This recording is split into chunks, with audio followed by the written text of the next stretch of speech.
నేడు రాజకీయాలు భ్రష్టు పట్టిపోయినాయి. ఆ పార్టీలున్నోడు ఈ పార్టీలకు, ఈ పార్టీలున్నోడు ఆ పార్టీలకు, అన్ని పార్టీలకు మారుతున్నారు. ప్రజల్ని తికమక పెడుతున్నారు. అవిశ్వాస తీర్మానాలని, అభివృద్ధిని చేయకుండా పార్టీలలో ఉన్న వాళ్ళ మీద కక్షలు తీర్చుకోవడమే వీళ్ళకు సరిపోతుంది.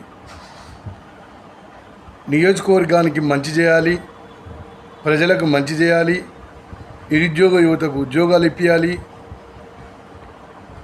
సమస్యలు పరిష్కరించాలి. కానీ ప్రతిపక్షాలే లేకుండా చేసుకొని ప్రభుత్వాలు ఏలడం హేయమైన చర్య అని ఈ సందర్భంగా తెలియజేసుకుంటున్నా.